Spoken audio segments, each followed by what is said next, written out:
एक घने जंगल में एक घमंडी शेर राज करता था।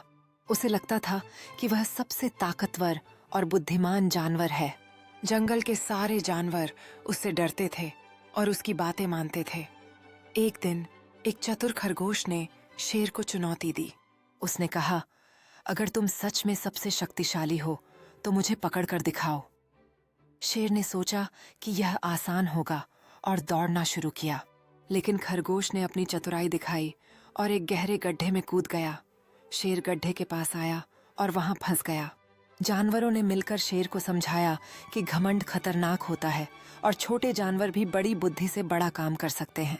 इस घटना के बाद शेर ने अपनी गलती मानी और सभी जानवरों के साथ दोस्ती करने का निर्णय लिया। नैतिक घमंड हमेशा नुकसान देता है और बुद्धिमानी से छोटी सी चेष्टा भी बड़ा काम कर सकती है। नैतिक घमंड हमेशा नुकसान देता है और बुद्धिमानी से छोटी सी चेष्टा भी बड़ा काम कर सकती है। कहानी का शीर्षक ईमानदारी की शक्ति। बहुत समय पहले की बात है। एक छोटे से गांव में राधा नाम की एक छोटी लड़की रहती थी। राधा बहुत चालाक और समझदार थी, लेकिन सबसे महत्वपूर्ण बात यह थी कि वह हमेशा ईमानदारी से रहती थी।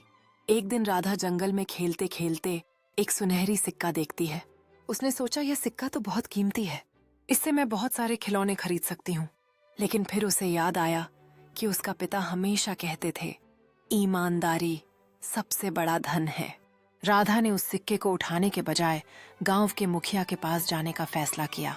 उसने बताया कि उसे जंगल में एक सुनहरा सिक्का मिला है। मुखिया बहुत प्रभावित हुआ और उसे पुरस्कार दिया। कुछ दिन बाद गांव में एक बड़ा मेला लगा। राधा ने उस पुरस्कार से खरीदी हुई चीजों से अपने दोस्तों के साथ मस्ती की।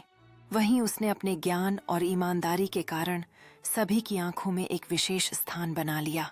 मोरल, सीख, ईमानदारी सबसे बड़ी धरोहर है। जब हम सच्चाई के मार्ग पर चलते हैं तो हमें हमेशा अच्छा फल मिलता है। इस कहानी से बच्चों को यह सिखाने का प्रयास किया गया है कि ईमानदारी का पालन करना कितना महत्वपूर्ण है और यह हमारे जीवन में सकारात्मक प्रभाव डालता है।